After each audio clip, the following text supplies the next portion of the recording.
And good evening. Welcome to the University of Dubuque Football Show, our final one for the 2019 season here on 101.1 The River and also streaming live on Facebook.com from the University of Dubuque's website. We're here at head coach Stan Zwiefel's office to put a lid on the 2019 season. The Spartans went on the road to Lincoln, Nebraska, and came home with their sixth W in a row to get win number 7 of the season, a 42-7 win over Nebraska Wesleyan. And we'll talk about that with Coach Zwiefel, give you the highlights, and talk about that big victory for the Spartans to get to 6-2 in conference play, second place in the American Rivers Conference. The conference will have 2 playoff teams, as Central and Wartburg announced as 2 of the Division III playoff fields in the playoff field. And Coach was informing me that's the first time since 2009 the American Rivers Conference, or previously the Iowa Conference, has gotten 2 teams qualifying for the national playoffs. So we'll visit about the season-ending victory for the Spartans and recap the season a little bit, and that'll be it. That'll be a wrap for the 2019 football season. So stick around. We'll bring in Coach Zwiefel when we return after this. You're listening to the UD Football Show on 101.1 The River. And we're back on Monday night. Head coach Stan Zwiefel joining us on the UD Football Show, the final show of the season, as we're going to talk about the win over Nebraska Wesleyan. And, Coach, I brought something in. You gave us some advice last week, but we didn't need it. I brought a sack lunch. You said we might need it. You might need it. They were going to throw it forever, and you didn't have to. It was in my equipment bag. Well, what do we have in that 3-day-old peanut butter sandwich? I'm going to pass. I'm going to pass on that one. And carrots and that might be another reason you didn't eat it, though, because it's a peanut butter jelly sandwich. I think I've got a banana here, too. And you stopped and had a good hamburger instead, so I hear you. I hear you. But we didn't need that sack lunch. Isn't it didn't that take funny? as long. That is a good move by you, Tim, because think they would throw it about 60 times, and they didn't. I think one of the reasons that happened, Tim, our defense, after the one drive they had in the first half, really hurried him, made him feel uncomfortable in the pocket, as you mentioned to me earlier, and really hit him a lot. I don't know that we got an X amount of sacks, but we sure hurried him and made him throw some screens, get it out of his hands, and then we were really physical with the receivers downfield. Not only rerouting them on their routes, but when they did get the ball to them, we had somebody there that would make really good contact with them. And in the second half, as I mentioned to you, Tim, I was really surprised, almost downright shocked, that they didn't throw it more. And it felt to me they were putting up the white flag that they just wanted to have the game to end because we had physically dominated them. And we really physically dominated them on the offensive side of the ball, too, but we had so many darn penalties in that game, Tim. We had 4 holding calls. We had 3 offsides on kickoffs. Very nightmarish offensive pass interference, very nightmarish game as far as that part goes. But I will say this to you, Tim. You mentioned our 6 wins in a row. I did some research. I'm always doing that kind of stuff. And on Saturday night after we got back, there's only 11 teams in the country that have a win streak of 6 games this year. And 8 of those are undefeated. So I think we're in pretty select company, and I had mentioned to the players, we wish the season was continued because we did get on a very hot streak and we played very well. And when you and I talked when we were 1-3, Tim, we were on the precipice of having a very poor season. We're 0-2 in the league, played 3 of those losses, or 2 of those losses were to NCAA Division III playoff teams, and we beat an NCAA Division III playoff team and beaten Central. But 3 of our 10 games were against guys who made the Division III playoffs. So I felt like we did a good job in the end of the year.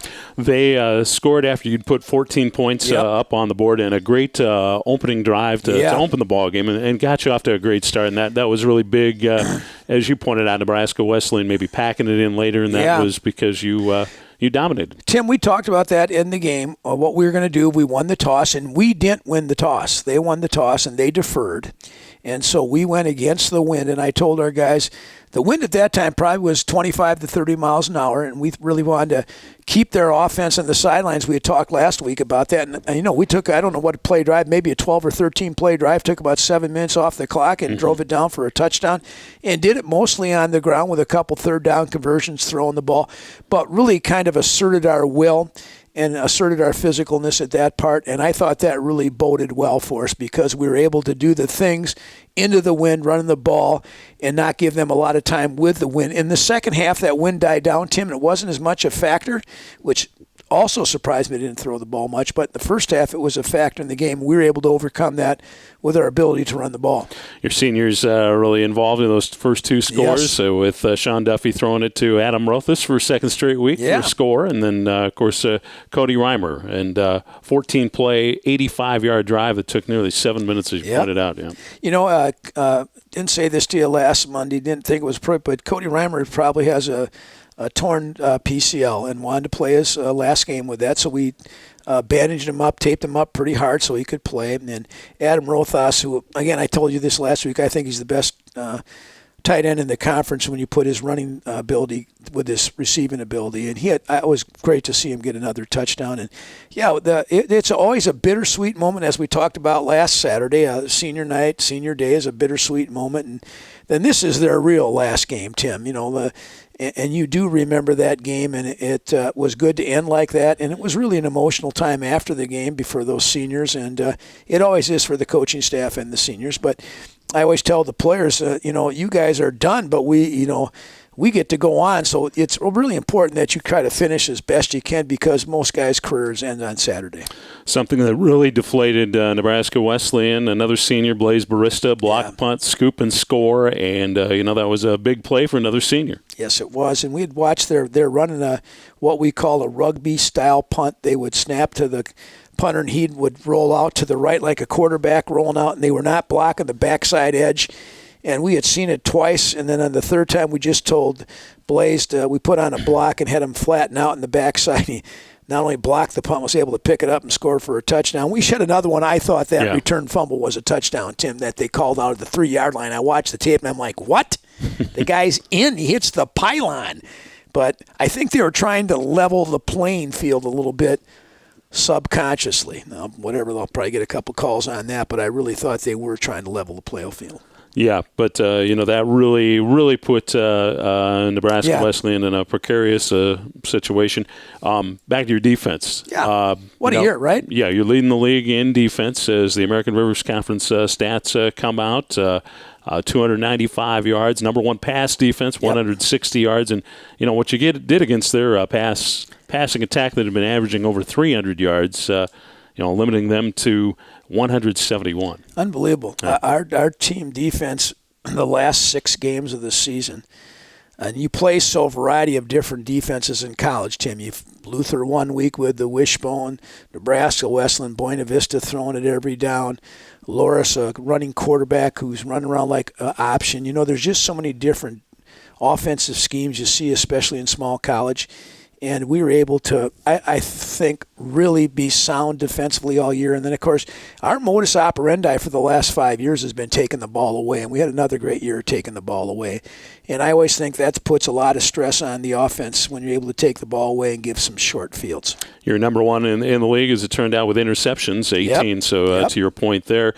On the offensive side of the ball, we talked last week. You wanted to keep the ball out of their hands, and you had 33 minutes time possession compared to their 26, and rushing the football. Dwayne Allen Jr., record-breaking day for him, and Cordell Stelmuckus, the ARC rushing leader at the end of the day. We talked about that. We have a freshman who led the conference in rushing, and last time we did that, I think, was with probably Dwayne his sophomore year. And then we were able to get Dwayne in, started the game with Dwayne, and I'll tell you exactly what we thought, Tim. We're going to give Dwayne a chance to get heated up in his first 2 possessions and see if he can get some significant yardage and be close enough to get the school record. And he did. He got, 65, 66 yards on the first 2 possessions, and we thought he has a legitimate shot to get the all-time school rushing record. And he ran like the old Dwayne Allen because he hasn't played much this year, Tim. We went back, and I think I told you this before, he's missed parts of 16 games in his career. So that's a season and a half of missing time.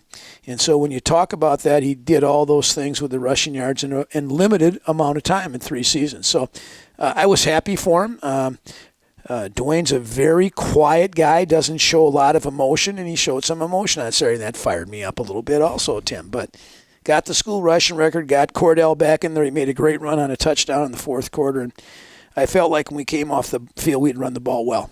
Dwayne officially closes with a 152-yard effort with 3,086 yards. That's the new University of Dubuque career rushing record. So, again, congratulations to him. Coach, anything else we wanted to talk about with the win against Nebraska Wesleyan? Yeah, it's a tough trip, Tim. It's a 6-hour bus ride, and we broke it up, stopped at Newton, Iowa, and had to walk through, and then went to Omaha that night and stayed in Omaha, and then got up in the morning. Did you get any traffic from the Nebraska game? I'm glad you asked that, because you and I were talking about, it's going to take 2 hours to get from Omaha to Lincoln.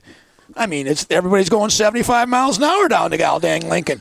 So we got there relatively early.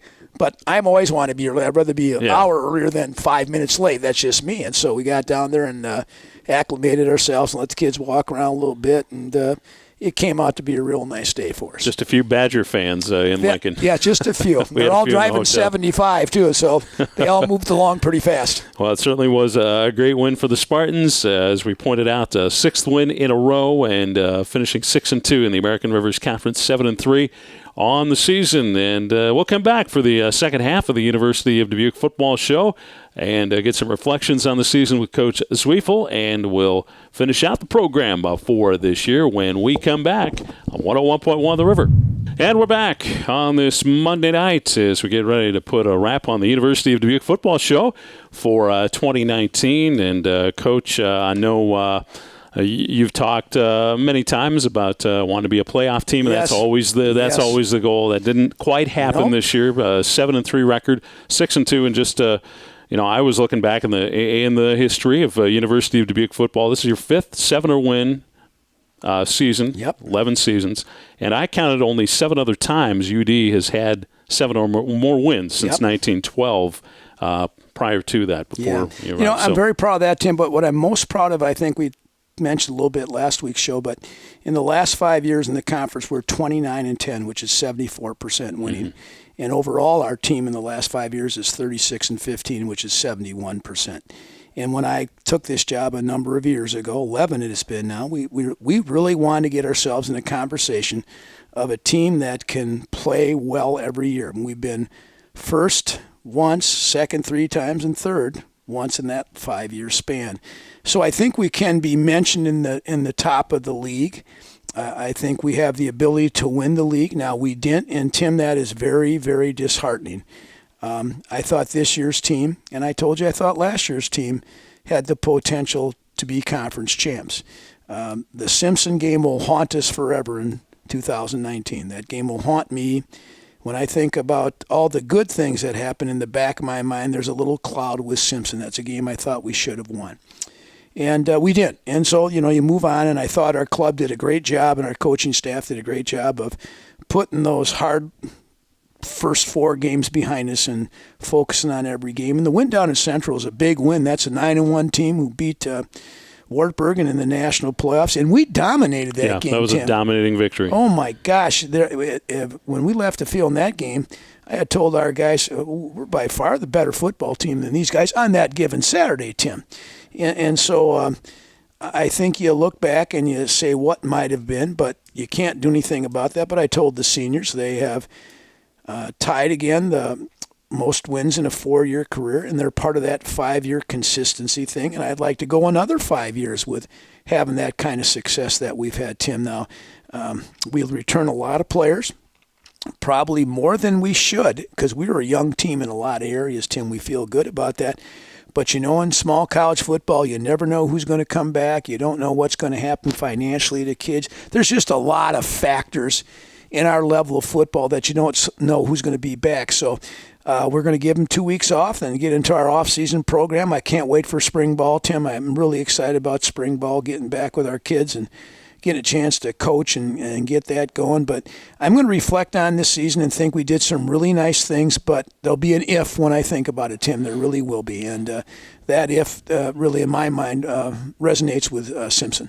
So for your 15 seniors, yes. How do they? What do you do at the end of the season, and talk about how they transition out of football? I guess the hardest thing is we'll have a graduate assistantship open, and I usually try to get one of our former players. There's a couple guys who will ask if they'd be interested in making coaching a career and getting an advanced degree, but for most of them. this week is an interesting week because you're out of football, but you're not really out of football. And we had our team meeting today and talked a little bit about voting on our awards, our own awards that we give out: captain, MVP offense, MVP defense, most valuable player, those kind of awards. We had the players vote on that. We did that today. They clean out their lockers today, and that usually is the first signal for the seniors that they're not going to have a locker anymore. And I think that is hard. It really is. I was in there with a couple of them before you came in and getting a chance to visit with those guys about that, but it's part of the transition. Then you hope like heck that you're going to get graduated on time and go out and have a very successful whatever it is they're going to do. And I feel good about this senior class. I really do. I feel like there's a lot of guys that made a difference in not only our football team but our culture. And so I'm going to miss those guys. But when you coach, Tim, every year there's a group of those guys leaving and there's another group coming through the door. And we do have a really outstanding sophomore and junior class come back. I told you our freshman class this year I thought was one of our better ones. And we'll see how that comes to fruition. But we've got some really good players in there that we need to develop. And the last thing I said to our guys is that's part of our job is to develop now the guys that are coming back, have a good off-season program in the weight room, get bigger, faster, stronger, which is, everybody says that. But last year, Tim, because of how everything worked out, our off-season program last year was 4 weeks shorter than it normally was, just because of our school calendar, just like this year's fall camp was kind of mixed up. Well, this year we're going to start spring ball a little bit later so we can have actually almost 12 weeks in the weight room. That's going to make a significant difference in the development of our young kids. And so if we can get those kids in that weight room to, do the things necessary, and then we come into spring, and I'm really excited about next year. And our schedule, although it has that same run that we've had, Tim, the Wartburg, Central, Simpson, Cole consecutively, it's on the back end of the schedule this year, not the front end. And I'm really looking forward to our opening game, Tim. We're going down to Marietta, Ohio. That'll be great. It will be a lot of fun. We're going to charter a jet. Same league as Mount Union? Yes, and they had a great year this year. They ended up being, I think, 500 in their league.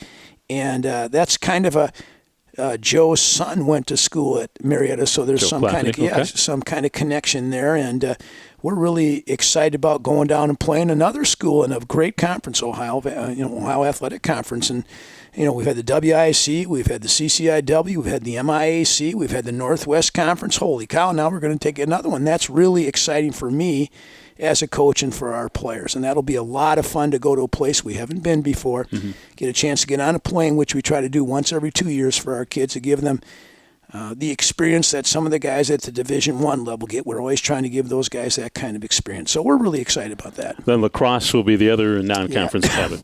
I don't know if I'm smart in scheduling that guys or not. Lacrosse, and that's Coach Smith up there, who was my coordinator with me for 6 years, and I almost feel like sometimes he's my son, and I'm excited about playing him. They had a nice year. They beat Oshkosh 30-3 in a complete domination. Which beat Whitewater. Who beat Whitewater. So they surely are capable of being really, really good, and we'll bring them back for our home opening game down here. So again, the Ohio Athletic Conference and the WIC are non-conference schedule. So got to be excited about that. We talked a little bit about the Division III, a little different, of course, than Division I with players coming in, that kind of thing. But give us an idea, recruiting-wise, how you go about that, what you'll do with your staff here in the off-season. Well, we'll start actually getting on the road, not this week because of the Thanksgiving break coming up at our I really have given, starting Wednesday, we're going to take a little bit of a break from football, our staff. I need it, and I'm sure they need it. It's been a stressful year, Tim. It really has been in a lot of different ways. One, because of the way we started, and two, just because of the fall camp situation. I just never thought we were as fully prepared as we should have been, Tim. And then we'll get on the road recruiting, and we're still this time from right now today until we start second semester, we're throwing out our net to try to find any transfers that would be interested in coming to our place. And then, of course, when we get back in January, we'll really start to target those kids. But, a lot of kids think they're getting scholarshipped until the national letter of intent signing date. And after that, then they realize they might not get a scholarship, and then you're really actively. But we'll recruit, gosh, Tim, probably all the way to August 1st is how we do it. And it'll be a lot of fun. You got to love that part of it, because if you don't, it's a long, hard haul. And then, like I said, spring football starts for us on March 17th. So that's not too far away. And, of course, with the indoor, we can get great practices in March and early April, where a lot of other folks have to wait a little bit longer. Coach, it's been great having you join us on Monday nights once again, the 11th season. We've been covering the University of Dubuque football, and it doesn't seem like 11 years. It's like a blink of an eye, isn't it? Yeah. I've often thought about what fun we've had, and really appreciate you guys covering the game and you being the voice of the Spartans. And hopefully next year we can win a conference championship. Coach, any final reflections on the 2019 season before we wrap it up here? I might go home and go to bed about 9 o'clock tonight. Take a little bit of a snooze. I think you deserve a snooze. Thanks, Tim. All right. Coach, I appreciate your time. Yep. And that's going to wrap up our program. I just want to close by saying thank you to our sponsors, the University of Dubuque, also the University of Dubuque's Heritage Center, and Conlon Construction, and, of course, our game day sponsors as well, Midwest One Bank, Conlon Construction, University of Dubuque, and the University of Dubuque Heritage Center. Thanks to all the folks at the University of Dubuque for making it possible for us to broadcast those games as well. And I know we've heard from some folks email-wise as far as a lot of different places, Arizona and other places that enjoy listening to the University of Dubuque football. So Tim, thank you for listening. I'd interject that. Yeah. We get tons of feedback from our parents, and we're a national team. You know, we're from all over, from Alaska, from Arizona, from California, from Texas, from Georgia, from Florida. We get tremendous feedback from the game. So. Well, that is wonderful to know. We always like to hear that, because you wonder how many people are listening sometimes. Absolutely.